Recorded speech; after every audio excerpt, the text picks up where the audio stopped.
ಲೋಕದಲ್ಲಿ ಬೇಕಾದಷ್ಟು ಹೆಗ್ಗಳಿಕೆ ಬರುತ್ತೆ, ಪ್ರತಿಷ್ಠೆ ಸಿಗುತ್ತೆ, ಅಥವಾ ಇನ್ನೇನೋ ಬಯಕೆಗಳಿಂದ ಕೂಡಿ ಮಾಡಿದಾಗ ಮಾತ್ರ. ಯಾವಾಗ ಮದರ್ಪಣಂ ಕುರುಶ್ವ ಅಂತ ಹೇಳಿದ ರೀತಿಯಲ್ಲಿ ನಡೆಸಿದ ಅಂದ್ರೆ ಕರ್ಮಬಂಧನೈಹಿ ಶುಭಾಶುಭ ಫಲೈಹಿ ಏವಂ ಮೋಕ್ಷ್ಯಸೆ, ಕರ್ಮದ ಬಂಧನದಿಂದ ನೀನು ಪಾರಾಗುವೆ, ಮೋಕ್ಷ್ಯಸೆ. ನಮಗೆ ಎಲ್ಲದಕ್ಕೂ ಬುದ್ಧಿ ಕರ್ಮ ಪರಾಧೀನ. ನಮ್ಮ ಬುದ್ಧಿ ಹೇಗೆ ಪ್ರೇರಣೆ ಆಗುತ್ತೆ ಅಂದ್ರೆ ನಾವು ಹಿಂದೆ ಮಾಡಿದ ಕರ್ಮಕ್ಕೆ ಅನುಗುಣವಾಗಿ ನಾವು ಕರ್ಮವನ್ನು ನಡೆಸಿದಂತೆ ಬುದ್ಧಿ ಈಗ ಚಟುವಟಿಕೆಗೊಳಗಾಗುತ್ತೆ.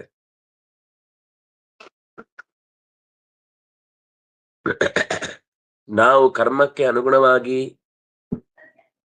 ಏನೇನು ಮಾಡಿದ್ರು ಅದು ಮತ್ತೆ ಇನ್ನೂ ಹೊಸ ಕರ್ಮಕ್ಕೆ ಕಾರಣವಾಗ್ತಾ ಹೋಯ್ತು ಅಂದ್ರೆ ಇದು ಕೆಸರಿನಲ್ಲಿ ಕೈ ತೊಳೆದ ಹಾಗೆ. ನಾವು ಕೈ ತೊಳೆಯುವುದು ಯಾಕೆ ಅಂದ್ರೆ ಕೆಸರು ಹೋಗ್ಬೇಕು ಅಂತ. ಆದ್ರೆ ತೊಳೆಯುವ ಕೆಲಸದಿಂದಲೇ ಮತ್ತಷ್ಟು ಕೆಸರಾಗ್ತಾ ಇದೆ ಅಂದ್ರೆ ಈ ಕೆಸರಿನಿಂದ ಬಿಡುಗಡೆ ಯಾವಾಗ? ಕರ್ಮ ಒಂಥರ ಕೆಸರಿದ್ದ ಹಾಗೆ. ಅದನ್ನ ಪರಿಹರಿಸಿಕೊಳ್ಳಿಕ್ಕಿರುವ ಒಂದೇ ಒಂದು ದಾರಿ, ಇನ್ಯಾವ ಶಾರ್ಟ್ ಕಟ್ಟು ಇಲ್ಲ, ಅಥವಾ ಇನ್ಯಾವ ಅಡ್ಡ ಬೇರೆ ರೀತಿಯ ಸುಲಭ ಉಪಾಯವೂ ಇಲ್ಲ. ಒಂದೇ ದಾರಿ. ಮತ್ತೆ ಭಗವಂತನ ಅರ್ಪಣೆ ಅಂತ ಒಂದಾಯ್ತಲ್ಲ, ಯಾಕೆ ಅದೇ ಅದು ಬಹಳ ನಾವು ತಿಳ್ಕೊಂಡು ಮುಂದೆ ಹೋಗ್ಬೇಕಾದ್ದು. ಯಾಕೆ ಅದೊಂದೇ ದಾರಿ ಇದೆ, ಬೇರೆ ದಾರಿ ಯಾಕಿಲ್ಲ? ಈ ಬಂಧನಕ್ಕೆ ಕಾರಣ ಏನು ಅಂತ ಹಿಂದೆಯೂ ಹೇಳಿದ್ದಾರೆ, ಆದ್ರೂ ಒಂದ್ಸರ್ತಿ ನೆನಪಿಸ್ಕೊಳ್ಬೇಕು ಅಂತ ನಾವು. ಬಂಧನ ಆಗುದು ಯಾವಾಗ ಅಂದ್ರೆ ನಾನು ಮಾಡದ ಕೆಲಸವನ್ನ ನಾನು ಮಾಡುವುದು ಅಂತ ಅಂದುಕೊಂಡಾಗ ಅದು ಬಂಧಕ ಆಗುತ್ತೆ. ವಸ್ತುತಃ ಯಾರೋ ಒಬ್ಬ ಕೆಲಸ ಮಾಡಿರ್ತಾನೆ, ಅವನ ಕೆಲಸ ಶ್ರಮದಿಂದ ಕೂಡಿರುತ್ತೆ ಮತ್ತು ಸದುದ್ದೇಶದಿಂದ ಕೂಡಿರುತ್ತೆ ಅಂತ ಇಟ್ಕೊಳ್ಳಿ. ಇದು ಲೋಕದ ಉದಾಹರಣೆ ಹೇಳಿದ್ ನಾನು. ಆ ಕೆಲಸ ಎಲ್ಲ ಮಾಡಿ ಮುಗಿಸಿ ಜಸ್ಟ್ ಇನ್ನೇನು ಅದು ಪ್ರಚಯಕ್ಕೆ ಅಥವಾ ಪ್ರಸಿದ್ಧಿಗೆ ಬರಬೇಕು ಅನ್ನುವಷ್ಟರಲ್ಲಿ ಈ ಕೆಲವೊಮ್ಮೆ ಹಾಗಾಗುತ್ತೆ. ಕರೆಕ್ಟ್ ಆ ಟೈಮಿಗೆ ಯಾರೋ ಒಬ್ರು ಎಂಟ್ರಿ ಆಗ್ತಾರೆ, ದೊಡ್ಡವರು ಅಂತ ಅನ್ನಿಸ್ಕೊಂಡವರು. ಬಂದು ಆ ಕರ್ಮದ ಬಗ್ಗೆ ಮಾತಾಡಿ ಹೀಗಾಯ್ತು ಹಾಗಾಯ್ತು, ಇದರಿಂದ ತುಂಬಾ ನಮಗೆ ಊರಿಗೆ ಲಾಭ ಆಯ್ತು, ಹಾಗೆ ಹೀಗೆ ಮಾತಾಡ್ಬಿಡ್ತಾರೆ. ವಸ್ತುತಃ ಇದರ ಬಗ್ಗೆ ಪ್ರಾಸ್ತಾವಿಕವಾಗಿ ಮಾತಾಡ್ಬೇಕಾದವನು ಆ ಕರ್ತವ್ಯ ನಿರ್ವಹಿಸಿದವನು. ಆದ್ರೆ ಈ ಮಧ್ಯದಲ್ಲಿ ಬಂದು ಒಂದೆರಡು ದಿವಸ ಅವ್ರ ಹತ್ರ ಭೇಟಿಯಾಗಿ ಹೇಗ್ ನಡೀತಾ ಇದೆ ಅಂತ ವಿಚಾರಿಸಿದ್ದು, ಅವತ್ತು ಸ್ಟೇಜ್ ಅಲ್ಲಿ ಮಂತ್ರಿಗಳ ಹತ್ರ ಎಲ್ಲ ಮಾತಾಡ್ಬೇಕಾದ್ರೆ ಅದನ್ನ ಹೇಗ್ ಪ್ರೆಸೆಂಟ್ ಮಾಡುದು ಅನ್ನೋದು ಮುಖ್ಯ ಅಂತ ಉಳಿದವರಿಗೆಲ್ಲ ಕನ್ವಿನ್ಸ್ ಮಾಡಿ ತಾನು ಹೋಗಿ ಅದನ್ನ ಹೇಳ್ತಾನೆ. ಅವರೆಲ್ಲ ಏನ್ ಅನ್ಕೋತಾರೆ, ಯೊಪ್ಪ ಇವನೇ ಇಷ್ಟು ವರ್ಷಗಳ ಕಾಲ ಇದಕ್ಕೆ ಹೋರಾಡಿ ಕೆಲಸ ಮಾಡಿದವ ಅಂತ ಅನ್ಕೊಳ್ತಾನೆ. ಇದರಿಂದ ಏನಾಗುತ್ತೆ, ಆ ವ್ಯಕ್ತಿಗೆ ಮಾಡಿದವನಿಗೆ ಎಷ್ಟು ಅಹಿತ ಅನ್ಸುತ್ತೆ. ಅಥವಾ ಅವನು ಕೇವಲ ನಿಸ್ಪೃಹನಾಗಿ ಮಾಡಿದ್ದ ಅಂತಾದ್ರೂ ಕೂಡ ಅದು ತಪ್ಪೆ. ಅವನೇನ್ ನಾನ್ ಮಾಡಿದ್ದೇನೆ ಅಂತ ಹೇಳ್ಕೊಳ್ಬೇಕು ಅಂತಿರ್ಲಿಲ್ಲ. ಮಾಡುವಾಗ ಏನೆಲ್ಲ ಒಂದು ಪಾಠ ಕಲ್ತೆ, ಇದು ಮಾಡ್ಲಿಕ್ಕೆ ಯಾಕೆ ಸಾಧ್ಯ ಆಯ್ತು, ಆಗಲ್ಲ ಅಂತ ಬಹಳ ಜನ ಬಿಟ್ಟದ್ದು ಯಾಕೆ, ಅದು ನಡಿಲಿಕ್ಕೆ ಅನುಕೂಲ ಆಯ್ತು ಅನ್ನೋದನ್ನ ಅವನು ಜನರಿಗೊಂದು ಒಳ್ಳೆಯ ಮೆಸೇಜ್ ಕೊಡ್ಬೇಕು ಅಂತ ಅನ್ಕೊಂಡಿದ್ದ. ಇವನು ಬರೀ ಕೆಲಸ ಆದದ್ರದ್ದು ಹೇಳಿ ಆ ಕಾರ್ಯಕ್ರಮದ ರೂಪವನ್ನೇ ಬದಲಾಯಿಸಿ ಬಿಟ್ಟ. ಆಮೇಲೆ ಅದು ಒಂಥರ ದಾಖಲೆಯಾಗಿ ಉಳಿಯುವುದೇನು ಅಂದ್ರೆ ಸರ್ಕಾರಿ ದಾಖಲೆಗಳಲ್ಲಿ ಇಂಥವ್ರು ಈ ಕೆಲಸವನ್ನು ಮಾಡಿದ್ರು ಅಂತ. ಇದರಿಂದ ಅವನ ಚಟುವಟಿಕೆ ಮಾಡದೆ ಅವನ ಸಂಬಳವನ್ನ ತಿಂದದ್ರಿಂದ, ಪ್ರಕೃತಿಯಲ್ಲಿ ಒಂದು ಏನು ನಿಯಮ ಅಂದ್ರೆ ನಾವೇನಾದ್ರೂ ಒಂದು ಉಣಬೇಕು ಅಂತಂದ್ರೆ ಅದು ನಮ್ಮ ಬೆವರಿನ ಫಲ ಆಗಿರ್ಬೇಕು, ನಾವು ಕಷ್ಟಪಟ್ಟು ದುಡಿದದ್ದರ ಪರಿಣಾಮ ಆಗಿರ್ಬೇಕು. ಅಕಸ್ಮಾತ್ ಇನ್ನೊಬ್ಬರ ಕಷ್ಟವನ್ನ ನಾವು ಮಧ್ಯದಲ್ಲೇ ಬ್ಲಾಕ್ ಮಾಡಿ ನಮ್ಗೆ ಬೇಕಾದಾಗ ಅದನ್ನ ಬಳಸಿಕೊಂಡು ನಾವು ಅದರ ಸುಖವನ್ನು ಅನುಭವಿಸಿದ್ವಿ ಅಂದ್ರೆ ಸಾಲ ತಗೊಂಡ ಹಾಗೆ. ಇದು ಇನ್ನೊಬ್ಬರ ಹೆಸರನ್ನ ಹೇಳಿ ನಮ್ಗೆ ಬೇಕಾದ ಕೆಲಸವನ್ನ ಮಾಡಿಕೊಂಡ್ರೆ ಅವರ ಹೆಸರು ಅನ್ನುವುದನ್ನ ಸಾಲ ತಗೊಂಡ ಹಾಗೆ. ಅದು ವಾಪಸ್ ತೀರ್ಲೇಬೇಕು. ಅದು ತೀರದೆ ಪ್ರಕೃತಿಯಲ್ಲಿ ಕರ್ಮ ಮುಗಿಯುವುದೇ ಇಲ್ಲ. ಕರ್ಮ ಮುಗಿಯುವುದು ಯಾವಾಗ ಅಂದ್ರೆ ಇವನಿಗೆ ಯಾವ ರೀತಿಯಿಂದಲೂ ಕೂಡ ಸಾಲವೂ ಇರಬಾರ್ದು ಅಥವಾ ಇವನು ಕೊಟ್ಟ ಉಪಕಾರದ ವ್ಯವಸ್ಥೆಯು ಉಳಿದಿರಬಾರದು. ಯಾಕೆಂದ್ರೆ ಅದು ಇವನದ್ದೇ ಆಗಿದ್ರೆ ಇವನು ಏನ್ ಬೇಕಾದ್ರೂ ಮಾಡ್ಬೋದಿತ್ತು. ಇವನದ್ದೇ ಅಧಿಕಾರದಲ್ಲಿ ಇರುವುದ್ರಿಂದ ಇವನೇನ್ ಬೇಕಾದ್ರೂ ಮಾಡ್ಬೋದಿತ್ತು. ಆದ್ರೆ ಇವನು ಯಾವುದನ್ನು ಕೂಡ ತನ್ನ ಸ್ವಂತ ಬಲದಿಂದ ಮಾಡ್ಲಿಕ್ಕೆ ಸಾಧ್ಯ ಇಲ್ಲ. ಜಗತ್ತಲ್ಲಿ ಅಂತದ್ದೆಲ್ಲವೂ ಕೂಡ ಯಾರ ಹಂಗಿನಲ್ಲೂ ಇಲ್ಲದೆ ನಡೆಯುವಂತದ್ದು, ಪರಮಾತ್ಮ ಒಬ್ಬನನ್ನು ಬಿಟ್ಟು. ಆದ್ರಿಂದಾಗಿ ಇನ್ನೊಬ್ಬರ ಕೆಲಸವನ್ನ ತಾನು ಮಾಡಿದ್ದು ಒಂದು. ಎರಡನೇದಾಗಿ ಆ ಮಾಡಿದ್ದಕ್ಕೆ ಅವರಿಗೆ ಕೃತಜ್ಞತೆ ಅರ್ಪಿಸದೆ ತನ್ನದೇ ಅಂತ ಹೇಳಿಕೊಂಡದ್ದು, ಅದು ಬಾಕಿ ಆಯ್ತಲ್ಲ. ಈಗ ಇನ್ನೊಬ್ಬರ ಶ್ರಮದಿಂದ ಉಂಡದ್ದು ಬಾಕಿ ಆಯ್ತಲ್ಲ. ಆ ಶ್ರಮವನ್ನು ಮತ್ತೆ ಪಡುದಂತೂ ಇದ್ದೇ ಇದೆ, ಅದೇ ಕರ್ಮ. ಆ ಶ್ರಮ ಪಟ್ಟು ಅವನಿಗೇನೆ ಅದರ ಫಲವನ್ನು ವಾಪಸ್ಸು ಕೊಟ್ಟು, ಕೆಲವೊಂದ್ ಸರ್ತಿ ಹಾಗಾಗುತ್ತೆ, ಯಾರಿಂದ ಪಡೆದಿರ್ತೇವೋ ಅವರಿಗೆ ನಾವು ರಿಟರ್ನ್ ಮಾಡ್ಬೇಕಾಗಿರುತ್ತೆ. ಕೆಲವೊಂದ್ ಸರ್ತಿ ನಾವು ಜನರಲ್ ಆಗಿ ಮಾಡಿರ್ತೇವೆ, ಯಾರಿಗೆ ಅಂತ ಗುರುತಿಟ್ಟು ಮಾಡಿರಲ್ಲ. ನಮಗೂ ಹಾಗೆ ಯಾರಿಂದ ಆಗುತ್ತೆ ಗೊತ್ತೇ ಆಗಲ್ಲ, ಎಲ್ಲರಿಂದ ಸೇರಿ ಆ ಕರ್ಮ ನಮ್ಮನ್ನ ಎಲ್ಲೆಲ್ಲೋ ಎಳ್ಕೊಂಡು ಹೋಗುತ್ತೆ. ಆದ್ರಿಂದಾಗಿ ಶುಭಾಶುಭ ಫಲ ಅಂತನ್ನುವಂಥದ್ದು ಕರ್ಮ ಬಂಧನ. ನೋಡಿ, ಅಶುಭ ಕರ್ಮ ಬಂಧನ ಅಂತ ಹೇಳಿ ಶುಭ ಕರ್ಮವನ್ನು ಬಂಧನ ಅಂತ ಹೇಳ್ತಾ ಇದ್ದಾರಲ್ವಾ. ಶುಭಾಶುಭ ಫಲೈಹಿ ಏವಂ ಮೋಕ್ಷಸೆ ಕರ್ಮ ಬಂಧನೈಹಿ. ಅಂದ್ರೆ ಶುಭ ಕರ್ಮವೂ ಕೂಡ ಅದೇ ನಮಗೆ ಧ್ರುವನ ಕಥೆಯಲ್ಲಿ ಈ ತುಂಬಾ ಚಂದದ ಮಾತು ಅದು. ವಿಷ್ಣು ಪುರಾಣದಲ್ಲಿ ಆ ಕಥೆ ನಿರೂಪಣೆ ಆಗುತ್ತೆ.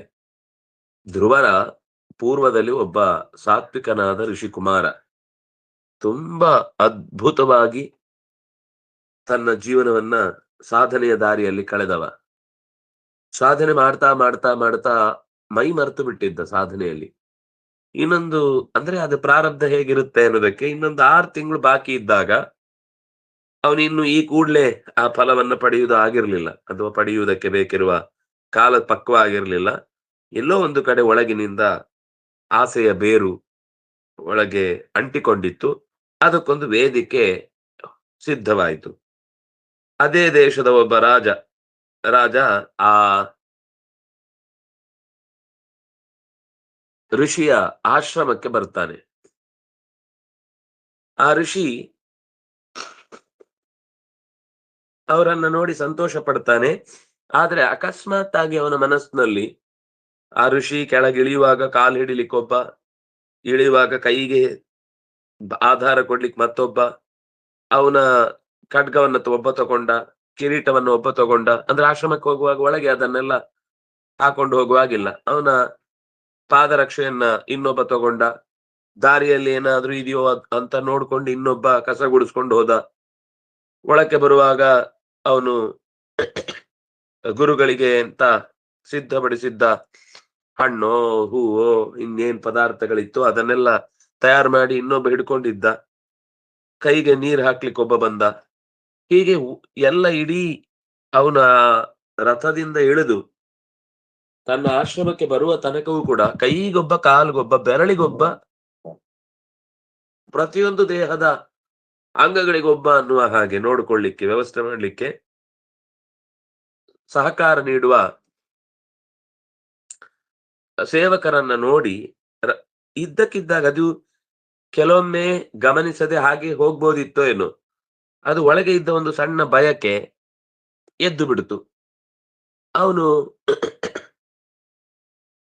ತಾನು ಮಾಡಿದ ತಪಸ್ಸಿನ ಇಷ್ಟೆಲ್ಲ ಸೌಖ್ಯದಲ್ಲಿ ಸೌಕರ್ಯವನ್ನು ಅನುಭವಿಸಿದ್ರಲ್ಲಿ ಒಂದು ರಾಜನಾಗುವ ಯೋಗ ಇಲ್ವಾ ಇದಕ್ಕೆ? ಏನ್ ಸೌಖ್ಯ ಇದು, ಏನು ಲಾಭ ಇದು ಅಂತ ತನ್ನ ಪುಣ್ಯವನ್ನ ಲೋಕದ ಸೌಖ್ಯಕ್ಕಾಗಿ ಸಂಕಲ್ಪಿಸಿದ. ಆ ಶುಭ ಕರ್ಮ ಮಾಡಿದ ಒಳ್ಳೆಯ ಶುಭ ಕರ್ಮ, ರಾಜನನ್ನ ಆತಿಥ್ಯ ಮಾಡಿದ್ದು, ರಾಜನಿಗೆ ಗೌರವ ಕೊಟ್ಟು ಅವನ ಆ ವೈಭವವನ್ನ ಕಣ್ತುಂಬಿಕೊಂಡದ್ದು, ಮಾಡುವಾಗ ಶ್ರದ್ಧೆಯಿಂದನೇ ಮಾಡಿದ್ದಾನೆ. ರಾಜನಿಗೇನು ಕೆಟ್ಟದಾಗ್ಲೂ ಅವನಿಗೆ ಹಂಗ್ ಸಿಕ್ತು ಅಂತ ಮಾಡಿದ್ದಲ್ಲ. ಇಂತಹದ್ದು ನಾನು ಒಂದು ಅನುಭವಿಸದೆ ತಪ್ಪಿ ಹೋಯ್ತಲ್ವಾ, ಇದೊಂದು ವಿಚಿತ್ರವಾದ ಒಳ್ಳೆ ಅನುಭವ, ಇದನ್ನೊಂದು ಪಡ್ಕೊಳ್ಬೇಕಿತ್ತು ಅಂತ ಅಂದುಕೊಂಡು ಆ ಸೇವೆಯನ್ನ ಆತಿಥ್ಯವನ್ನ ಮಾಡಿದ.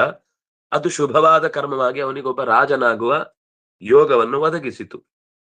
ಆದ್ರೆ ಅವನು ಅನ್ಕೊಂಡ ಹಾಗೆ ಅದು ಶುಭವೇ ಆಗಿದ್ರು ಕೂಡ, ಶುಭ ಕರ್ಮದ ಫಲವಾಗಿ ಅವನಿಗೆ ರಾಜನಾಗುವ ಆತಿಥ್ಯಕ್ಕೆ ಫಲ ಸಿಕ್ಕಿದ್ದಾದ್ರೂ ಕೂಡ ಅದರ ಇನ್ನೊಂದು ಮುಖ ಅಲ್ಲಿಗೆ ಹುಟ್ಟಿ ಬಂದ ಮೇಲೆ ಅಲ್ಲಿಗೆ ಬಂದ ಮೇಲೆ ಗೊತ್ತಾಯಿತು. ರಾಜ ಅಂದ್ರೆ ಹೊರಗೆ ಕಾಣುವ ವೈಭವ ಮಾತ್ರ ಅಲ್ಲ, ಒಳಗೆ ಸಾವಿರಾರು ತಲೆಬಿಸಿಗಳಿರ್ತಾವೆ, ಜವಾಬ್ದಾರಿಗಳಿರ್ತಾವೆ. ದೂರದಲ್ಲಿ ನೀವು ಕೂತವರಿಗೆ ಎಷ್ಟೇ ಬಿಡಿಸಿ ಹೇಳಿ, ಏನೇ ಆಗ್ಲಿರಿ, ಅದು ಅದರ ಸೌಖ್ಯದ ಮುಂದೆ ನಮ್ದೆಲ್ಲ ಕಷ್ಟವೇ. ಅಲ್ಲಿದ್ದವನಿಗೆ ಅನ್ನಿಸ್ತಾ ಇರುತ್ತೆ, ನಾನೊಬ್ಬ ಸಾಮಾನ್ಯ ವ್ಯಕ್ತಿ ಆಗಿರ್ಬೇಕಿತ್ತು. ಯಾಕೆ ಇಷ್ಟು ಒದ್ದಾಟವನ್ನು ತಲೆಗೆ ಹಾಕೊಳ್ತೇನೆ? ಯಾರಿಗೋಸ್ಕರ ಹೋರಾಡ್ತೇನೋ ಅವರೇ ನನ್ನನ್ನು ದೂಷಿಸ್ತಾರೆ. ಯಾರ ಒಳಿತಾಗ್ಲಿ ಅಂತ ನಾನು ಪ್ರಾರ್ಥಿಸ್ತೇನೋ ಅವರೇ ನನ್ನ ವಿರುದ್ಧ ಸಂಚು ಮಾಡುತ್ತಾರೆ. ಯಾರಿಗೆ ಲೋಕದಲ್ಲಿ ಆ ಒಂದು ನೆಮ್ಮದಿ ಸಿಗಬೇಕು ಅಂತ ತನ್ನ ಜೀವವನ್ನು ಪಣಕ್ಕಿಟ್ಟು ಹೋರಾಡಿ ಬಂದಿರ್ತೇನೋ ಅವರೇ ಶತ್ರುಗಳ ಜೊತೆಗೆ ಸೇರ್ಕೊಂಡು ನಮ್ಮ ವಿರುದ್ಧ ಕತ್ತಿ ಮಸೀತಾ ಇರ್ತಾರೆ. ಇದನ್ನೆಲ್ಲ ಯೋಚನೆ ಮಾಡಿಯೂ ಆ ಅಧಿಕಾರದಲ್ಲಿ ನಡೆಯುವುದುಂಟಲ್ವಾ, ಅದರಷ್ಟು ಬೇಜವಾಬ್ದಾರಿತನದ ಜನರಿಗೆ ಜವಾಬ್ದಾರಿಯುತವಾಗಿ ಅಧಿಕಾರ ನಡೆಸುವುದು ಅಂತ ಅನ್ನೋದು ಬಹಳ ಕಷ್ಟಕರವಾದ ಕೆಲಸ.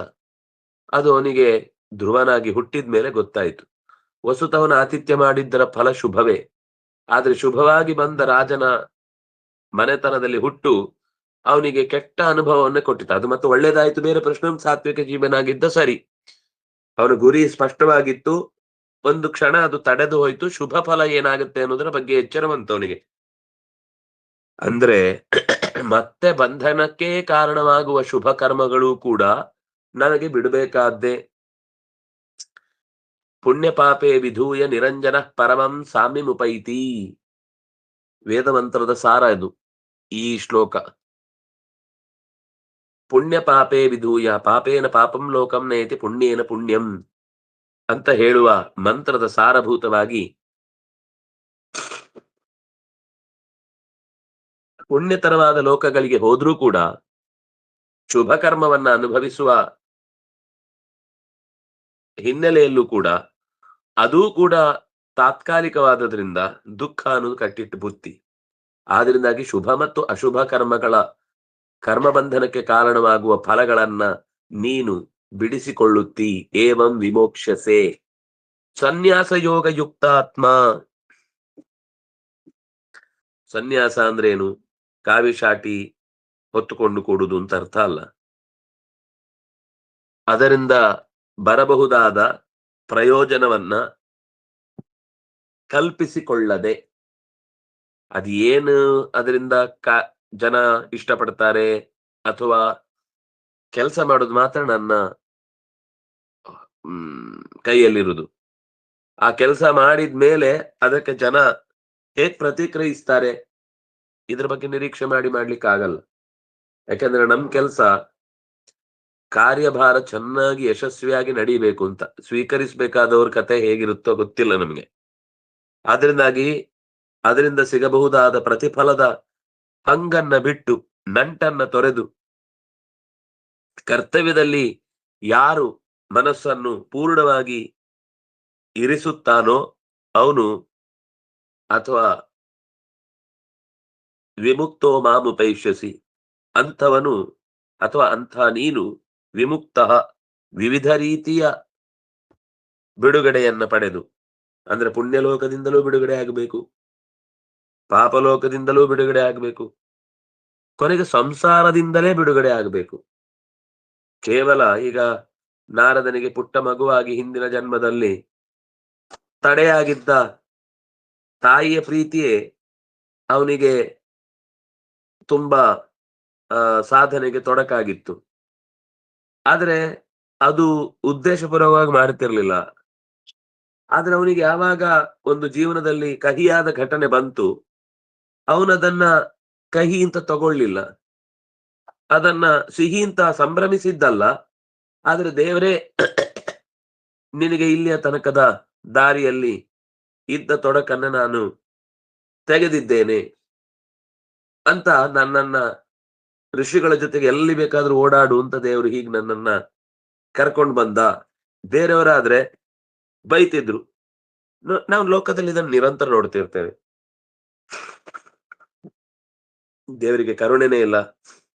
ನನ್ನ ತಾಯಿಯನ್ನ ಕರ್ಕೊಂಡ್ಬಿಟ್ಟ, ತಂದೆಯನ್ನ ಕರ್ಕೊಂಡ್ಬಿಟ್ಟ, ಬಂಧುಗಳನ್ನು ಕರ್ಕೊಂಡು, ಇದು ಒಂದಲ್ಲ ಒಂದ್ ದಿವಸ ಆಗ್ಲೇಬೇಕಾದ್ದು ಅಲ್ಲ. ಇನ್ನೊಂದ್ ಸ್ವಲ್ಪ ದಿವಸ ಬಿಟ್ಟು ಹೋಗ್ಬೋದಿತ್ತಲ್ಲ. ಆ ಸ್ವಲ್ಪ ದಿವಸ ಬಿಟ್ಟ ಮೇಲೂ ಇದೇ ಮಾತು ಮತ್ತೆ ಬರುತ್ತೆ, ಇನ್ನೊಂದ್ ಸ್ವಲ್ಪ ದಿವಸ ಬಿಡ್ಬೋದಿತ್ತಲ್ಲ. ಅಲ್ಲಪ್ಪ ನೀನೇ ಹೋಗೋ ಟೈಮ್ ಬಂತು, ನಿಮ್ಮ ಅಪ್ಪ ಅಮ್ಮನನ್ನು ಕಟ್ಕೊಂಡು ನೀನೇನ್ ಮಾಡ್ತಿ? ಜಾತಸ್ಸಿಹಿ ಧ್ರುವೋ ಮೃತ್ಯು. ಶರೀರ ಅಂತ ಒಂದು ಹುಟ್ಟಿದ್ಮೇಲೆ ಅದು ಕಳಚಿಕೊಳ್ಳುವ ಅನಿವಾರ್ಯವಾದ ಸ್ಥಿತಿ ಇದ್ದೇ ಇದೆ. ಅದರಿಂದಾಗಿ ಲೋಕದಲ್ಲಿ ಸಣ್ಣ ಸಮಸ್ಯೆಯಿಂದ ಮುಕ್ತಿ, ಅಥವಾ ಆ ಕೆಟ್ಟ ಚಟದಿಂದಲೇ ಮುಕ್ತಿ, ಅಥವಾ ಒಂದು ಬಂಧನಕ್ಕೆ ಕಾರಣವಾಗಬಹುದಾಗಿದ್ದ ಸಂಬಂಧಗಳಿಂದಲೇನೆ ಬಿಡುಗಡೆ, ಅಥವಾ ಯಾವುದೋ ತಪ್ಪಿಗೆ ಯಾವುದೋ ಕಾರಾಗಾರ ಜೈಲಿನಲ್ಲಿ ವಾಸ ಇತ್ತು, ಅದರಿಂದಲೇ ಬಿಡುಗಡೆ. ಇದೆಲ್ಲ ಬಿಡುಗಡೆನೆ. ವಿಮುಕ್ತಿ ಅಂತಂದ್ರೆ ವಿವಿಧ ರೀತಿಯ ಮುಕ್ತಿ. ಸಾಂಸಾರಿಕ ತಾಪತ್ರಯಗಳಿಂದ ವಿಮುಕ್ತಿ, ಸಾಲಗಾರರಿಂದ ವಿಮುಕ್ತಿ, ಕರ್ಮದಿಂದ ವಿಮುಕ್ತಿ, ಬಂಧನಗಳಿಂದ ವಿಮುಕ್ತಿ, ಫಲಗಳೊಂದಿಷ್ಟು ಇರ್ತಾವಲ್ಲ. ಹಾಗಾಗಿ ಇದೆಲ್ಲದರಿಂದ ಮುಕ್ತಿ ಪಡೆದ್ರೆ ವಿಮುಕ್ತಿ. ವಿವಿಧ ರೀತಿಯ ಮುಕ್ತಿಯನ್ನ ಪಡೆದು ಮಾಂ ಉಪೈಷ್ಯಸಿ, ನನ್ನನ್ನು ನೀನು ಹೊಂದುವೆ, ನನ್ನನ್ನು ನೀನು ಬಂದು ಸೇರುವೆ. ಇದು ಒಟ್ಟು ಈ ಶ್ಲೋಕದ ಹಿನ್ನೆಲೆಯಲ್ಲಿ ಹೊರಟ ಮಾತು. ಸರಿ, ಇಷ್ಟು ಹೇಳಿದ ಮೇಲೆ ಮತ್ತೆ ಸಾಮಾನ್ಯ ಜಿಜ್ಞಾಸೆ ಬರುವಂತದ್ದೇನು ಅಂದ್ರೆ, ತರ್ಹಿ ಸ್ನೇಹಾದಿಮತ್ವಾತ್ ಅಲ್ಪಭಕ್ತಸ್ಯಾಪಿ ಕಸ್ಯಚಿತ್ ಬಹುಫಲಂ ದದಾಸಿ, ವಿಪರೀತಸ್ಯಾಪಿ ಕಸ್ಯಚಿತ್ ವಿಪರೀತಂ ಇತ್ಯತ ಆಹ ಸಮೂಹಂ. ಇದು ಬಹಳ ಒಳ್ಳೆ ಪ್ರಶ್ನೆ ಮತ್ತು ಒಳ್ಳೆಯ ಪೂರ್ವ ಪೀಠಿಕೆಯನ್ನ ಆಚಾರ್ಯರು ಕೊಟ್ಟಿದ್ದಾರೆ. ಬಹುಶಃ ನಮ್ಮಲ್ಲಿ ಬರಬಹುದಾದ ನೂರಾರು ತರದ ಪ್ರಶ್ನೆಗಳಿಗೆ ಇದು ಉತ್ತರ. ನಮ್ಮಲ್ಲಿ ಬರುವ ಪ್ರಶ್ನೆ ಏನು ಅಂದ್ರೆ, ಅವ್ರು ಫಾರ್ಚುನೇಟ್, ಅವ್ರು ಹುಟ್ಟುವಾಗ್ಲೇ ಅವ್ರು ಶ್ರೀಮಂತರಾಗಿ ಹುಟ್ಟುಬಿಟ್ಟಿದ್ದಾರೆ, ಅವ್ರು ಹುಟ್ಟುವಾಗ್ಲೇ ಅವರಿಗೆ ಬೇಕಾದ ರೀತಿಯ ಅನುಕೂಲವನ್ನು ಮಾಡಿಕೊಟ್ಟಿದ್ದಾರೆ, ನಮಗೆ ಮಾತ್ರ ಅಂತ ಅನುಕೂಲ ಇಲ್ಲ. ಅಂದ್ರೆ ನಮ್ಗೆ ಹೋಲಿಸಿ ಒಂದೊಂದೊಂದು ವ್ಯತ್ಯಾಸದಿಂದ ಜೀವನ ನಡೀತಾ ಇರುವುದನ್ನ ಗಮನಿಸಿ ನಾವು ಕೊರಗ್ತಾ ಇರ್ತೇವೆ. ಎಷ್ಟು ಚೆನ್ನಾಗಿದೆ ನೋಡಿ ಮಾತು. ಸ್ನೇಹಾದಿಮತ್ವಾತ್, ಭಗವಂತ ಯಾರೋ ಒಬ್ಬನಿಗೆ ಹುಟ್ಟುತ್ತಾನೆ, ಚಿನ್ನದ ಸ್ಪೂನಿನಲ್ಲಿ ಆತನನ್ನ ಹುಟ್ಟಿಸ್ತಾನೆ. ಅಂದ್ರೆ ಅವನಿಗೆ ಜೀವನದಲ್ಲಿ ಕಷ್ಟಗಳೇ ಅವನಿಗೆ ಗೊತ್ತಾಗಬಾರ್ದು, ಆ ರೀತಿ ಅವನನ್ನ ಹುಟ್ಟಿಸ್ತಾನೆ. ಕಸಚಿತ್ ಬಹುಫಲಂ ದದಾತಿ, ಅವನ್ ಕಷ್ಟನೇ ಪಟ್ಟಿರುವುದಿಲ್ಲ, ಆದ್ರೆ ಅವನಿಗೆ ಏನು ಸುಲಭವಾದ ಅವನು ಮುಟ್ಟಿದ್ದೆಲ್ಲ ಚಿನ್ನ ಆಗ್ತಾ ಇರುತ್ತೆ, ತೆಗ್ದಿದ್ದೆಲ್ಲ ಲಾಭ ಆಗ್ತಾ ಇರುತ್ತೆ. ಅದನ್ನ ನೋಡಿ ಉಳಿದ ಒಬ್ಬ ಬಡವ, ಅವರನ್ನೇನು ದೇವರು ಸಿಂಹಾಸನದಲ್ಲಿಟ್ಟೇ ಹುಟ್ಟಿಸಿದ್ದಾರೆ, ಆದ್ರಿಂದಾಗಿ ಅವರಿಗೆ ಈ ಕಷ್ಟ ಯಾವತ್ತು ಗೊತ್ತಾಗತ್ತೆ? ಸ್ಟೇಟ್ಮೆಂಟ್ ಕೊಡ್ತಾ ಇರ್ತಾರೆ, ಬಡತನವನ್ನು ನಿರ್ಮೂಲ ಮಾಡ್ತೇವೆ, ಚಿನ್ನದ ಸ್ಪೂನಲ್ಲಿ ಹುಟ್ಕೊಂಡು ಬಂದು ದೇಶದಲ್ಲಿ ನೆಮ್ಮದಿ ಇಲ್ಲ, ಪ್ರಜಾಪ್ರಭುತ್ವ ಅಪಾಯದಲ್ಲಿದೆ, ಯಾರೋ ಬರ್ಕೊಟ್ಟ ಭಾಷಣವನ್ನು ಬರೆಯುವುದೇನು ಕಷ್ಟ ಅಲ್ಲ. ಆಗ ಉಳಿದವರು ಅಸೂಯೆ ಪಡ್ತಾರೆ. ಅಥವಾ ನೋಡ್ತೇವಲ್ಲ ನಾವು, ಯಾರು ಪ್ರಾಮಾಣಿಕವಾದ ಕೃಷಿ ಮಾಡ್ತಾನೆ, ಅವನಿಗೆ ಸರ್ಕಾರದಿಂದ ಸರಿಯಾದ ಪೂರ್ತಿ ಸೌಲಭ್ಯಗಳು ಸೌಕರ್ಯಗಳು ಸಿಗುದೇ ಇಲ್ಲ, ಅವನನ್ನು ಇನ್ನಷ್ಟು ದಮನ ಮಾಡುವಂತದ್ದನ್ನ ಅಲ್ಲಿ ನೋಡ್ತೇವೆ. ಬಿಟ್ರೆ ಅವನಿಗೆ ಪ್ರೋತ್ಸಾಹದಾಯಕವಾದ, ಅಂದ್ರೆ ಅವನು ಹಟ್ಟಿ ಗೊಬ್ಬರನೇ ಹಾಕ್ತಾನೆ, ಇನ್ನೇನೋ ದೇಸಿ ತುಪ್ಪಗಳನ್ನೇ ಸಿದ್ಧಪಡಿಸಿ ಎಲ್ಲರಿಗೆ ಮಾರ್ತಾ ಇರ್ತಾನೆ. ಆದ್ರೆ ಇನ್ನೊಬ್ಬ ಏನಾದ್ರೂ ಸರಿ ಒಟ್ಟು ಲಾಟ್ ಗಟ್ಟಲೆ ತುಪ್ಪವನ್ನ ಮಾರಿ ಅವನಿಗೆ ಬೇಗ ಪರ್ಮಿಷನ್ ಸಿಗುತ್ತೆ, ಇವನಿಗೆ ಪರ್ಮಿಷನ್ನೇ ಸಿಗುದಿಲ್ಲ. ಇದು ನಾನು ಕಣ್ಣಾರೆ ನೋಡಿ ಹೇಳ್ತಾ ಇರೋ ಮಾತು. ಅನೇಕ ಸಲ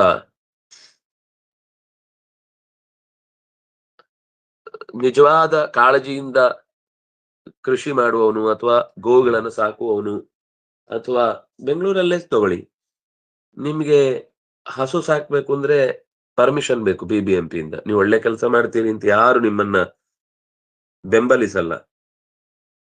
100 ಪ್ರಶ್ನೆ ಕೇಳ್ತಾರೆ, ಅದ್ಯಾಕೆ ನೀವು ಇಲ್ಲಿ ಸಾಕ್ತೀರಿ, ಇಲ್ಲಿ ಸಾಕೋದ್ರಿಂದ ಎಷ್ಟು ದುಡ್ಡು ಬರುತ್ತೆ, ನೀವು ಅದನ್ನ ಟ್ಯಾಕ್ಸ್ ರೂಪದಲ್ಲಿ ಹೇಗೆ ಕಟ್ತೀರಿ, ಇದರಿಂದ ಏನ್ ಲಾಭ ಇದೆ ಅಂತ 100 ಪ್ರಶ್ನೆ. ಅದೇ ಮನೆಯಲ್ಲಿ ನಾಯಿ ಸಾಕಿದ್ರೆ ಏನಾದ್ರೂ ಇರ್ಲಿ, ಅದು ಬೊಗಳ್ತಾ ಇರ್ಲಿ, ಪಕ್ಕದ ಮನೆಗೆ ವಾಸನೆ ಬರ್ಲಿ, ಏ ಪ್ರಾಣಿ ಪ್ರೀತಿ ಅಂತ ಹೇಳಿ ಬೊಬ್ಬೆ ಹೊಡಿತಾ ಇರ್ತಾರೆ. ಅಥವಾ ಒಂದು ಹಸು ಸಾಕಿದವನು ಅದರ ಗೋಮಯದಿಂದಲೋ ಗೋಮೂತ್ರದಿಂದಲೋ ಒಳ್ಳೆಯ ಒಂದು ಲೋಕಕ್ಕೆ ಉಪಕಾರಕವಾದ ಪದಾರ್ಥವನ್ನು ಸಿದ್ಧಪಡಿಸ್ತಾನೆ ಅಂದ್ರೆ ಅದು ಸೈಂಟಿಫಿಕಲಿ ಪ್ರೂವ್ ಆಗಿದೆಯಾ? ತೊಂದರೆ ಆಗುತ್ತಾ? ಈ ಉಳಿದವರು ನಿಮಗೆ ಹೊಟ್ಟೆ ಕ್ಲೀನ್ ಆಗ್ಲಿಕ್ಕೆ ನಾವ್ ಇಂಥದ್ದು ಕೊಡ್ತೀವಿ, ನಿಮ್ಮ ದೇಹಕ್ಕೆ ಶಕ್ತಿ ಬರ್ಲಿಕ್ಕೋಸ್ಕರ ತೋಳಿನಲ್ಲೆಲ್ಲ ರೆಕ್ಕೆ ಪುಕ್ಕಗಳೆಲ್ಲ ಹುಟ್ಲಿಕ್ಕೆ ಬೇಕಾದ ಸ್ಟೀರಾಯ್ಡ್ ಗಳನ್ನು ನಾವು ಇಂಥದ್ದು ಕೊಡ್ತೀವಿ, ಇಂಥ ನೂರಾರು ತರದ ಪ್ರಾಡಕ್ಟ್ ಗಳನ್ನ ಯಾವುದೇ ಹಿಂದೆ ಮುಂದೆ ಅದಕ್ಕೊಂದು ಗತಿಗೋತ್ರ ಇಲ್ಲದೆ ಇದ್ರೂ ಕೂಡ ಮಾರಾಟ ಮಾಡಿದ್ರೆ ಅವರಿಗೆ ಜೇಬು ತುಂಬಿಸಿದ್ರೆ ಆಯ್ತು, ಹೇಗ್ ಬೇಕಾದ್ರೂ ಮಾರಾಟ ಆಗುತ್ತೆ. ಪ್ರಾಮಾಣಿಕವಾಗಿ ಸಿಗುವ ಸ್ವಲ್ಪವನ್ನೇ ಒಂದು ಹಸುಗಳಿಗೆ ಮದ್ದಿಗೆ ಆದಾಯ ಆಗುತ್ತೆ, ಅಥವಾ ಅದನ್ನ ನೋಡಿಕೊಳ್ಳುವ ಕರ್ಮಕರರಿಗೆ ಒಂದಿಷ್ಟು ಅವರ ಸಂಭಾವನೆಗಾಗತ್ತೆ ಅಂತ ಏನಾದ್ರು ಪ್ರಯತ್ನ ಮಾಡಿದ್ರೆ ಇಲ್ಲ. ಮೆಡಿಕಲಿ ಇದಕ್ಕೆ ನೀವು ಏನು ಆ ಏನಂತಾರೆ ಪರ್ಮಿಷನ್ ತಗೊಂಡಿಲ್ಲ ಅಥವಾ ಪ್ರೂವ್ ಮಾಡಿಲ್ಲ ಅಥವಾ 100 ಪ್ರಶ್ನೆ ಬರುತ್ತೆ ಅಲ್ಲಿ. ಈ ಪ್ರಾಡಕ್ಟ್ ಅನ್ನ ನೀವು ಮಾರುವ ಹಾಗಿಲ್ಲ, ಇದರಿಂದ ಏನಾದ್ರೂ ಜೀವಹಾನಿ ಆಯ್ತು ಅಂತಂದ್ರೆ ನಿಮ್ಮನ್ನ ಜೈಲಿಗೆ ಹಾಕ್ಬೇಕಾಗುತ್ತೆ ಅಂತ ಅವ್ರ ವಿರುದ್ಧ ಕತ್ತಿ ಮಸೂದು ನಿಂತು ಬಿಡ್ತಾರೆ. ಇದು ಯಾಕಾಗತ್ತೆ ಹೀಗೆ? ಸ್ನೇಹಾದಿಮತ್ವಾತ್ ಅಲ್ಪ ಭಕ್ತಸ್ಯಾಪಿ. ಅವನೇನು ಅಂತ ದೇವರನ್ನು ನಂಬಿಯೇ ಇರಲ್ಲ ಅಂತ ಇಟ್ಕೊಳ್ಳಿ, ಆಚಾರ್ಯರು ಸ್ವಲ್ಪ ಭಕ್ತ ಅಂತ ಹಾಕಿದ್ದಾರೆ.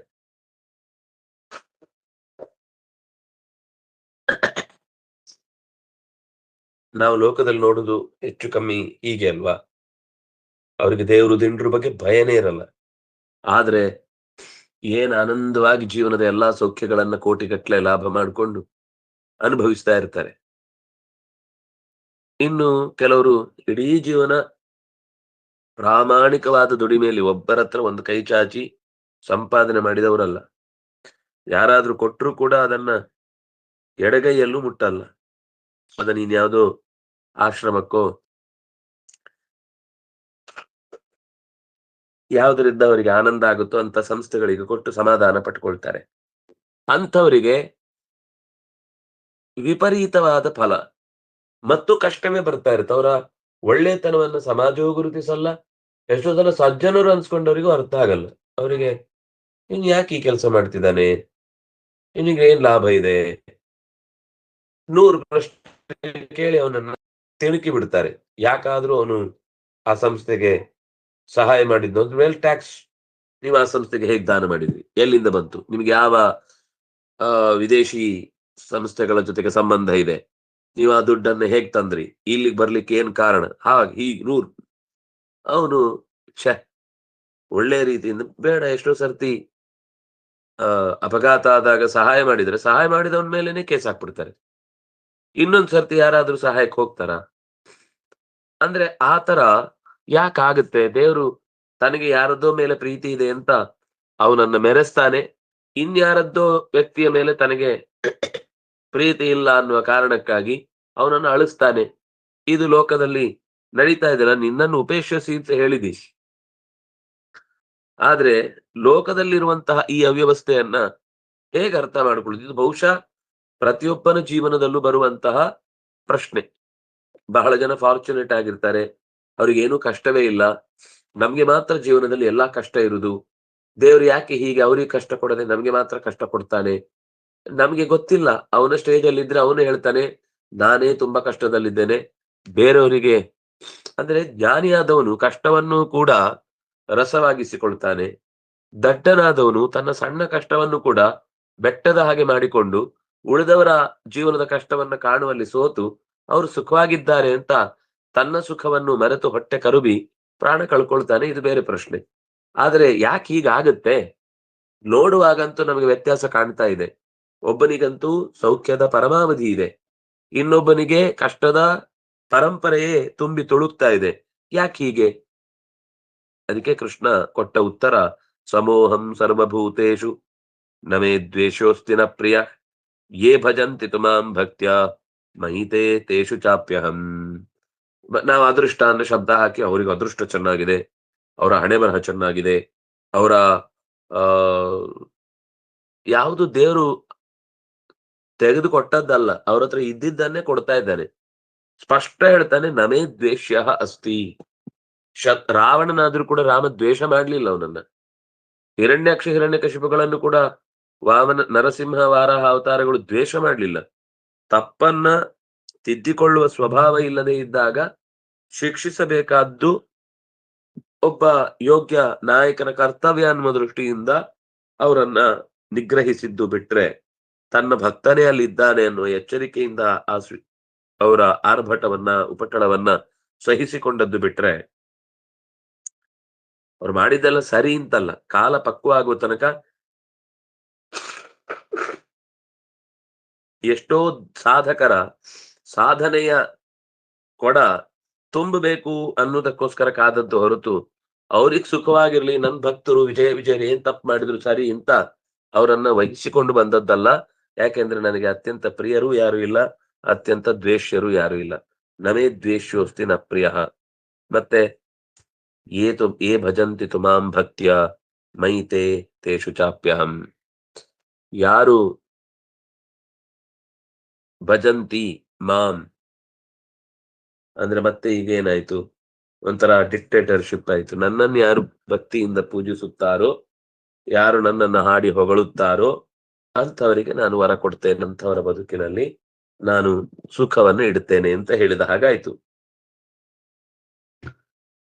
ಮೈತೆ ತೇಷು ಚಾಪ್ಯಹಂ, ಅವರು ನನ್ನ ವಶದಲ್ಲಿದ್ದಾರೆ,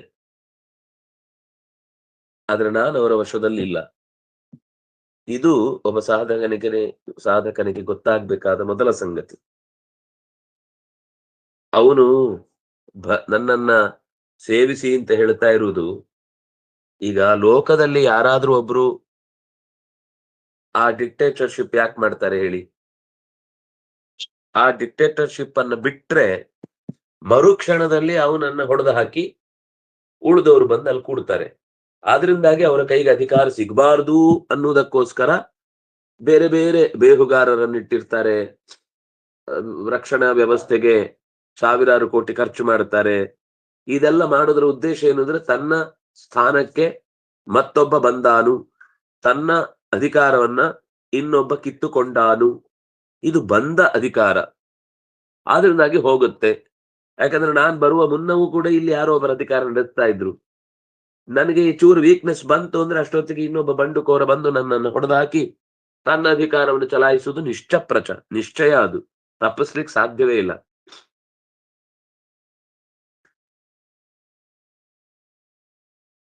ಆದ್ರೆ ಭಗವಂತನ ವ್ಯವಸ್ಥೆಯಲ್ಲಿ ಅವನ ಕೈ ತಪ್ಪಿ ಹೋಗುದು, ಅದಕ್ಕೋಸ್ಕರ ಅವನು ಇಷ್ಟೆಲ್ಲ ಕಷ್ಟಪಡುದು ಇಲ್ವೇ ಇಲ್ಲ. ಅದು ನೇಚರ್, ಬೈ ನೇಚರ್ ಪ್ರಕೃತಿ ಅವನ ವಶದಲ್ಲಿದೆ. ನೀವು ಅವನನ್ನ ಚಿಂತಿಸದೇ ಇದ್ರೂ ಅದು ಅವನ ಕೈಯಲ್ಲೇ ಇದೆ. ಈಗ ಇಲ್ಲದೇ ಇರುವುದನ್ನು ನಾವು ಚಿಂತಿಸುವುದು ಅಂತಂದ್ರೆ ಅದು ಮಾಡದೇ ಇದ್ರೆ ನಡೆಯುತ್ತೆ. ಇರುವುದನ್ನೇ ಒಪ್ಕೊಳ್ಳಿಕ್ಕೆ ನಮ್ಗೆ ಯಾಕೆ? ಅದು ಡಿಕ್ಟೇಟರ್ಶಿಪ್ ಅಲ್ಲ. ಅಂದ್ರೆ ಕೈ ಬಿಟ್ಟರೆ ಉಳಿದವರು ಮುಗಿಸ್ಬಿಡ್ತಾರೆ ಅನ್ನುವ ಅವನು ಮಾಡುವಂತಹ ದಬ್ಬಾಳಿಕೆ. ಭಗವಂತ ಯಾವತ್ತೂ ಕೂಡ ದಬ್ಬಾಳಿಕೆ ಮಾಡಿದ್ದಲ್ಲ. ಅವರವರ ಈಗ ವಸ್ತುಸ್ಥಿತಿ ಇರುವುದೇ ಎಲ್ಲರ ಜಾತಕ ಗೊತ್ತಿರುವುದು ಅವನಿಗೆ, ಎಲ್ಲರ ಹಣೆ ಬರಹ ಗೊತ್ತಿರುವುದು ಅವನಿಗೆ. ಹಾಗಾದ್ರೆ ಅವನನ್ನೇ ಕೇಳ್ಬೇಕಲ್ವ? ಅವನು ಅಷ್ಟನ್ನೇ ಹೇಳಿದ್ರು, ನೀವು ಯಾರ್ಯಾರ ಹತ್ರ ಕೇಳಿದ್ರೆ ಸಿಗಲ್ಲಪ್ಪ, ನೀವು ಮೇನ್ ಆಫೀಸಿಗೆ ಹೋಗಿ ಎಲ್ಲ ಸಿಗುತ್ತೆ. ಅಂದ್ರೆ ನೀವು ಮೇನ್ ಆಫೀಸ್ ಅನ್ನ ನಮ್ಗೆ ಅಧಿಕಾರದಲ್ಲಿ ಅದಿದೆ, ನೀನ್ ಅಲ್ಲಿಗೆ ಹೋಗು ಅಂತ ನಮ್ಮನ್ನ ಕೀಳು ಮಾಡ್ತಾ ಇದ್ದಿ ಅಂತ ಹೇಳುದಾ? ಅವನು ನಿಮ್ಗೆ ಉಪಕಾರ ಮಾಡ್ತಿದ್ದಾನೆ. ಮೇನ್ ಆಫೀಸಿಗೆ ಹೋಗಿ ನೇರ ನೀವು ಮಧ್ಯವರ್ತಿಗಳ ಕೈಯಲ್ಲಿ ಇಟ್ಕೊಳ್ಬೇಡಿ, ಅವರೆಲ್ಲ ನಿಮ್ಮನ್ನು ನುಂಗ್ತಾರೆ. ಇದರ ನಿಜವಾದ ಪವರ್ ಹೌಸ್ ಭಗವಂತ, ಅವನತ್ರ ಹೋಗಿ ಬಿಟ್ರೆ ನಿಮ್ಗೆಲ್ಲಾ ಸಮಸ್ಯೆ ಪರಿಹಾರ ಆಗತ್ತೆ ಅಂತ ಋಷಿಗಳು ಹೇಳ್ತಾರೆ. ಕೆಲವೊಮ್ಮೆ ನೀವು ಹೇಳ್ಬೋದು, ಅವನ್ ಮಾಡ್ಕೊಡ್ತಾನೆ ಅಂತ ಅವನೇನ ಯಾವತ್ತಾದ್ರೂ ಹೇಳಿದ್ದಾನ ಅಂತ ಮತ್ತೆ ನಮ್ದೊಂದು ಆಕ್ಷೇಪ ಬರುತ್ತಲ್ವಾ? ಅದಕ್ಕೆ ಹೇಳಿದ ಮಾಮುಪೈಷ್ಯಸಿ ಏ ಭಜಂತಿತು ಮಾಂ ಭಕ್ತ್ಯ. ದೇವ್ರು ಹೇಳಿದ್ದಾನ, ನನ್ನನ್ನು ಭಕ್ತಿ ಮಾಡಿದ್ರೆ ನಿಮ್ಮ ಎಲ್ಲಾ ಸಮಸ್ಯೆ ಪರಿಹಾರ ಮಾಡ್ತಾನೆ ಅಂತ ಎಲ್ಲಾದ್ರೂ ಹೇಳಿದಾರ ಅಂತ ನೀವು ಮತ್ತೆ ಪ್ರಶ್ನೆ ಮಾಡ್ತೀರಿ. ಅದಕ್ಕೆ ನಾನೇ ಈಗ ಹೇಳ್ತಿದ್ದೀನಿ ನೋಡಿ, ನಿಮ್ಮೆಲ್ಲರ ಜೀವನ ಗಾಥೆ ನನಗೆ ಗೊತ್ತಿದೆ. ನಿಮ್ಮ ಸಾಧನೆಯ ಹಂತ, ಎಲ್ಲೆಲ್ಲಿ ಎಷ್ಟೆಷ್ಟು ಆಗಿದೆ ಅಂತ ಎಲ್ಲಾ ಪಿನ್ ಟು ಪಿನ್ ನಿಮ್ಮ ಟ್ರ್ಯಾಕ್ ರೆಕಾರ್ಡ್ ನನ್ನ ಹತ್ರ ಇದೆ. ಆದ್ರಿಂದಾಗಿ ನೀವು ನಿಮ್ಮ ಜೀವನದಲ್ಲಿ ಏನೋ ಒಂದು ಹೆಚ್ಚಾಯ್ತು, ಏನೋ ಒಂದು ಕಮ್ಮಿ ಆಯ್ತು ಅಂದ್ರೆ ಅದಕ್ಕೆ ಬೇರೆ ಯಾರೂ ಕಾರಣ ಅಲ್ಲ. ನಾನೂ ಕೂಡ ಅದಕ್ಕೆ ಕಾರಣ ಅಲ್ಲ. ನಾನು ಹಂಚುತ್ತೇನಷ್ಟೇ. ಇದ್ದದ್ದನ್ನ ಅವರವರಿಗೆ ಹಂಚುತ್ತೇನೆ. ಸರಿಯಾದ ಸಮಯಕ್ಕೆ ಹಂಚಬೇಕಾದ್ ನನ್ನ ಕೆಲಸ. ನಾನು ಅದನ್ನ ಮಾಡ್ತಿರ್ತೇನೆ. ಅದನ್ನ ಮಾಡುವಾಗ ನಾನೇ ಡೈರೆಕ್ಟ್ ಬರ್ಲಿಕ್ಕೆ ಆಗುದಿಲ್ಲ. ಆದ್ರಿಂದಾಗಿ ಕೆಲವರಿಂದ ಕಿತ್ಕೊಂಡು ಹಂಚುತ್ತೇನೆ, ಕೆಲವರಿಗೆ ಕೊಟ್ಟು ಹಂಚುತ್ತೇನೆ. ಈ ಕಿತ್ಕೊಂಡು ಹಂಚುತ್ತೇನೆ, ಕೊಟ್ಟು ಹಂಚುತ್ತೇನೆ ಅನ್ನೋದು ಕೂಡ ಮತ್ತೆ ನನ್ನ ಸ್ವಂತ ಅಭಿಪ್ರಾಯದಿಂದ ಅಲ್ಲ. ಅವರವರ ಯೋಗ್ಯತೆ, ಯೋಗ, ಅರ್ಹತೆ, ಕರ್ಮ, ಅದರ ವ್ಯವಸ್ಥೆಯಲ್ಲಿ ಅವರು ಯಾವ ಕಾಲಕ್ಕೆ ಏನಾಗ್ಬೇಕಿತ್ತೋ ಅದನ್ನು ಅವರು ಪಡಿತಾ ಹೋಗ್ತಾರೆ. ಹಾಗಾಗಿ ನಮ್ಗೆ ಸಮೂಹಂ ಸರ್ವಭೂತೇಶು, ನಾನು ಎಲ್ಲಾ ಜೀವರಾಶಿಗಳ ಬಗ್ಗೆಯೂ ಕೂಡ ಒಂದೇ ತರ ಭಾವನೆ. ದೇವರು ನಮ್ಮ ಬಗ್ಗೆ ಕಣ್ಣೇ ತೆರೆಯಲ್ಲ, ದೇವರು ನಮ್ಮನ್ನ ಗಮನಿಸುವುದೇ ಇಲ್ಲ, ನಿಮ್ಗೆ ಬೇಕಾದಷ್ಟು ದೇವ್ರು ಕೊಟ್ಬಿಟ್ಟಿದ್ದಾನೆ ಅಂತ ನಾವು ಹೊಟ್ಟೆ ಉರ್ಕೊಳ್ಳೋದ್ರಲ್ಲಿ ಯಾವುದೇ ಅರ್ಥ ಇಲ್ಲ. ಭಗವಂತ ಸಮ. ನಾವು ಹಾಗೆ ಹೊಟ್ಟೆ ಉರಿಯುವುದು ಅಂದ್ರೆ ಏನರ್ಥ ಅಂದ್ರೆ ದೇವ್ರು ಅವ್ರಿಗೊಂಥರ ಮಾಡಿದ್ದಾನೆ, ನಮ್ಗೊಂಥರ ಮಾಡಿದ್ದಾನೆ ಅಂತ ದೇವರನ್ನ ವಿಷಮ ಅಂತ ಉಪಾಸನೆ ಮಾಡಿದ ಹಾಗೆ. ಯಾವಾಗ ದೇವರು ವಿಷಮ ಅಂತ ನಾವು ಉಪಾಸನೆ ಮಾಡುತ್ತೇವೋ ಆವಾಗ ಮತ್ತೆ ವಿಷಮವೇ ಆಗುತ್ತೆ. ಯಾಕೆಂದ್ರೆ ಅವನು ಹೇಗೆ ಉಪಾಸ್ಯನಾಗ್ತಾನೋ ಹಾಗೆ ಫಲ ಕೊಡ್ತಾನೆ. ಇದು 100 ಬಾರಿ ಹೇಳಿದ ಮಾತು. ಯಾವುದನ್ನ ಬಯಸಿ ನಾವು ಹೊಟ್ಟೆ ಉರಿದು ಇನ್ನೊಬ್ಬರ ತಟ್ಟೆಯಿಂದ ಕಿತ್ತುಕೊಳ್ಳುವ ಪ್ರಯತ್ನ ಮಾಡುತ್ತೇವೋ ನಮ್ ತಟ್ಟೆನೂ ಉಳಿಯಲ್ಲ, ಪಕ್ಕದಲ್ಲಿ ನೆಲದಲ್ಲೇ ಊಟ ಮಾಡ್ಬೇಕಾಗತ್ತೆ. ಆಮೇಲೆ ಕನಿಷ್ಠ ಪಕ್ಷ ಅದನ್ನ ನೋಡಿ ಸಂತೋಷ ಪಟ್ರೆ ನಮಗೂ ಸ್ವಲ್ಪ ಹೊತ್ತು ತಡ ಆಗ್ಬೋದು, ಆದ್ರೆ ನಮಗೂ ಅದೇ ಪದಾರ್ಥ ಹಸಿದ ಮೇಲೆ ಇನ್ನೂ ಸಿಕ್ಕಿದ ಪದಾರ್ಥ ರುಚಿಯಾಗಿ, ವಸ್ತುತ ಅವನಿಗೆ ಮೊದಲು ತಿಂದವನಿಗೆ ಹಸಿವಿರ್ಲಿಲ್ಲ, 10 ದೋಸೆ ತಿಂದಿರ್ತಾನೆ. ಆದ್ರೆ ಅವನು ಆ ದೋಸೆಗೆ ಇನ್ನೊಂಚೂರು ಜೇನುತುಪ್ಪ ಹಾಕಿದ್ರೆ ಚೆನ್ನಾಗಿತ್ತು, ತುಪ್ಪ ಹಾಕಿದ್ರೆ ಚೆನ್ನಾಗಿತ್ತು, ಅದಕ್ಕೆ ಚಟ್ನಿ ಇರ್ಲಿಲ್ಲ, ಬಾಜಿಯೇ ಹಾಕ್ಲಿಲ್ಲ ಅಂತ 100 ಕಂಪ್ಲೇಂಟ್ ಮಾಡ್ಕೊಂಡೆ 10 ದೋಸೆ ರುಚಿಯಾದಂತ ತಿನ್ನುವಾಗ್ಲೂ ಅವನಿಗೆ ಸುಖ ಆಗಲ್ಲ. ಆದ್ರೆ ಇನ್ನೊಬ್ನಿಗೆ ಏನ್ ಕಾಣಿಸುತ್ತೆ ಅಂದ್ರೆ ಅವನು 10 ದೋಸೆ ತಿಂದು ಏನ್ ಖುಷಿಯಾಗಿದ್ದಾನೆ. ಇನ್ನೊಬ್ಬ ಅವನಿಗೆ ಸಿಕ್ಕಿದ್ದೇ 3 ದೋಸೆ, ಆದ್ರೆ ಆ ದೋಸೆಯ ಬಗ್ಗೆ ಅವನಿಗಿದ್ದ ಕಾಳಜಿ, ಅದರ ಜೊತೆಗೆ ಹಿಂದೆ ಇದ್ದ ಹಸಿವು ಮತ್ತು ಅದರ ಬಗ್ಗೆ ಇದ್ದ ಗೌರವ ದೇವರು ಇಷ್ಟು ಕೊಟ್ಟಿದ್ದಾನೆ. ಈ 3 ದೋಸೆ ತಿನ್ನುವುದು ಅಂತ ಅನ್ನೋದು ನನಗೆ ಜೀವನದಲ್ಲಿ ಇಲ್ಲಿ ತನಕ ಲಭ್ಯವಾಗದೇ ಇದ್ದದ್ದು ಲಭ್ಯವಾಯಿತು. ಇದಕ್ಕಾಗಿ ಅನಂತ ಕೃತಜ್ಞತೆಗಳು ಅಂತ ಪ್ರತಿಯೊಂದು ಸಣ್ಣ ತುತ್ತನ್ನು ಕೂಡ ಜಗದು ರಸ ನೋಡಿ ಸ್ವಾರಸ್ಯ ಅನುಭವಿಸಿ ಅಮ್ಮ ಅಂತ ಅನ್ಕೊಂಡು ಎಂಜಾಯ್ ಮಾಡ್ತಿರ್ತಾನೆ. ನಾವ್ ಅನ್ಕೊಳ್ಳೋದೇನು ಹೊರಗಡೆಯಿಂದ ನೋಡುವವರು, ಅವನಿಗೆ 3 ಸಿಕ್ತು, ಅವನಿಗೆ 100 ಸಿಕ್ತು ಅಂತ. ಅವ್ನು 100 ಸಿಕ್ಕಿದಾಗ ಒಂದನ್ನು ಟೇಸ್ಟ್ ಮಾಡ್ಲಿಲ್ಲ, ಬರೀ ಕಸ ತುಂಬಿಸ್ದಂಗೆ ಡಬ್ಬಿಗೆ ಹಾಕ್ತಾ ಹೋದ. ಆದ್ರೆ ಇವನು ಹಾಕಿದ ಸ್ವಲ್ಪವನ್ನೇ ಅತ್ಯಂತ ಜ್ಯೂಸಿ ಆಗಿದೆ, ಒಳ್ಳೆ ಚೀಸಿ ಆಗಿದೆ, ಆನಂದವಾಗಿದೆ ಅಂತ ಹಾಕಿದ ಒಂದೇ ಪದಾರ್ಥವನ್ನ ಅತ್ಯಂತ ರಸವತ್ತಾಗಿ ಸವಿದು ಉಣ್ತಾನೆ. ನಮ್ಮ ಪ್ರಕಾರ ಸುಖ 10 ದೋಸೆ ತಿಂದವನು 100 ದೋಸೆ ತಿಂದವನಿಗೆ. ಆದ್ರೆ ಏನು ಇಲ್ಲ, 3 ದೋಸೆ ತಿಂದು ಎಷ್ಟು ಕಷ್ಟಪಡ್ತಿದ್ದಾನೆ ಅಂತ ಅವನು ಆ 3 ದೋಸೆಯಲ್ಲಿ ಹೊಟ್ಟೆ ತುಂಬಾ ಆಗಿರುತ್ತೆ. ಇದು ಸೈನ್ಸ್ ಪ್ರಕಾರವೂ ಹೌದೇ. ನಮಗೆ ಅದರ ಬಗ್ಗೆ ಗಮನಿಸ್ಲಿಕ್ಕೆ ಟೈಮ್ ಇಲ್ಲ ನಮ್ಮ ಹತ್ರ. 10 ದೋಸೆ ತಿನ್ನುವುದಕ್ಕೂ 3 ದೋಸೆ ತಿನ್ನುವುದಕ್ಕೂ ವ್ಯತ್ಯಾಸ ಇದೆಯಾ? ಇದೆ. ನೀವು ಆ ವೇಯಿಂಗ್ ಮಿಷಿನ್ ಅಲ್ಲಿ ತೂಗಿದ್ರೆ ಅವನು 10 ದೋಸೆ ತಿಂದದ್ರ ತೂಕ ಜಾಸ್ತಿ ಇದೆ, 3 ದೋಸೆ ತಿಂದಿದ್ರ ತೂಕ ಕಮ್ಮಿ ಇದೆ. ಆದ್ರೆ ತೃಪ್ತಿ ಅದು ತಿನ್ನುವ ಪದಾರ್ಥದಲ್ಲಿಲ್ಲ, ತಿನ್ನುವವನ ಮನಸ್ಸಿನಲ್ಲಿದೆ. ಅವನು ಪ್ರತಿ ತುತ್ತನ್ನು ಆಸ್ವಾದಿಸಿ ಜಗದು ಒಳ್ಳೆಯ ರಸವಂತಿಕೆಯಿಂದ ಅದನ್ನ ಸ್ಮರಣೆ ಮಾಡಿ ಅದರ ಹಿಂದೆ ಇರುವ ಶ್ರಮವನ್ನ ಗೌರವಿಸಿ ಅದನ್ನ ಕೊಟ್ಟ ಭಗವಂತನಿಗೆ ಕೃತಜ್ಞತೆ ಹೇಳಿ ಅವನು ತಿಂದ ಅಂದ್ರೆ ಅದು ಯಾಗ ಮಾಡಿದ್ದಕ್ಕಿಂತ ಹೆಚ್ಚು ಪುಣ್ಯ ಬರುತ್ತೆ. ಅಲ್ಲದೆ ಆ ಹೊತ್ತು ತಿಂದ ಪದಾರ್ಥ, ಒಂದು ಮಾತಿದೆ, ಹಣ್ಣನ್ನ ಕುಡಿಯಿರಿ, ನೀರನ್ನ ತಿನ್ನಿರಿ ಅಂತ. ಆಹಾರವನ್ನ ಕುಡಿಯಿರಿ, ನೀರನ್ನ ತಿನ್ನಿರಿ ಅಂತ. ನಿಮ್ಗೆ ವಿಚಿತ್ರ ಅನ್ಸ್ಬೋದು, ಏನು ಇವರಿಗೆ ಡೈಲಾಗ್ ಹೇಳಲಿಕ್ಕೆ ಬರಲ್ಲ ಅಂತ. ಆದ್ರೆ ಆ ತರದ ಒಂದು ಸ್ವಾರಸ್ಯಕರವಾದ ಪ್ರಸಂಗವನ್ನ ಎಲ್ಲೋ ನೀವು ಯೂಟ್ಯೂಬ್ ಅಲ್ಲಿ ಸಿಕ್ಕಿದ್ರೆ ನೋಡ್ಬೋದು.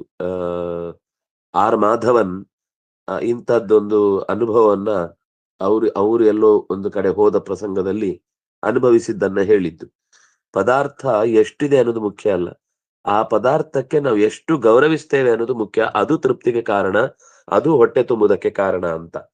ಹಾಗಾಗಿ ನಾವ್ ಅನ್ಕೊಳ್ಳುವಂತೆ ಹೆಚ್ಚಿದೆ ಎಂದ ಮಾತ್ರಕ್ಕೆ ಸುಖ ಹೆಚ್ಚು, ದೊಡ್ಡ ಮನೆ ಇದೆ ಎಂದಕ್ಕೆ ಅವನಿಗೆ ಶ್ರೀಮಂತಿಕೆ, ಬೇಕಾದಷ್ಟು ಅವನು ಅನುಕೂಲತೆಗಳನ್ನು ಪಡೆದಿದ್ದಾನೆ ಎನ್ನುವ ಕಾರಣಕ್ಕೆ ಅವನಿಗೆ ಸುಖ, ಅನುಕೂಲತೆ ಇಲ್ಲ ಅನ್ನೋದಕ್ಕೋಸ್ಕರ ಅವನಿಗೆ ದುಃಖ ಅಂತ ಹೀಗೆ ಹೇಳಲಿಕ್ಕೆ ಆಗುದಿಲ್ಲ. ದೇವರಿಗೆ ಯಾರಿಗೆ ಯಾವ್ದನ್ನು ಕೊಡ್ಬೇಕು ಅಂತಿದೆಯೋ ಅದನ್ನ ಕೊಟ್ಟೇ ಕೊಟ್ಟಿರ್ತಾನೆ. ಅದನ್ನ ಸ್ವೀಕರಿಸುವಲ್ಲಿ ನಾವು ಸೋತ್ವಿ ಅಂದ್ರೆ ಅವನು ಸಮನೆ, ನಾವು ಅಸಮರು. ಆದ್ರಿಂದಾಗಿ ಒದ್ದಾಡ್ಬೇಕಾಗತ್ತೆ. ಅದಕ್ಕೆ ಇನ್ನಷ್ಟು ಆಚಾರ್ಯರ ಮಾತುಗಳೇನು ಅನ್ನೋದನ್ನ ನಾಳೆಯ ಅನುಸಂಧಾನವನ್ನ ಮಾಡುವಾಗ ಗಮನಿಸೋಣ ಅಂತ ಹೇಳ್ತಾ, ಕಾಯೇನ ವಾಚ ಮನಸ ಇಂದ್ರಿಯೈರ್ವಾ ಬುದ್ಧ್ಯ ಆತ್ಮನಾವ ಅನುಸೃತ ಸ್ವಭಾವ ಕರೋಮಿ ಯದ್ಯತ್ ಸಕಲಂ ಪರಸ್ಮೈ ನಾರಾಯಣಾಯೇತಿ ಸಮರ್ಪಯಾಮಿ. ಶ್ರೀಕೃಷ್ಣಾರ್ಪಣಮಸ್ತು.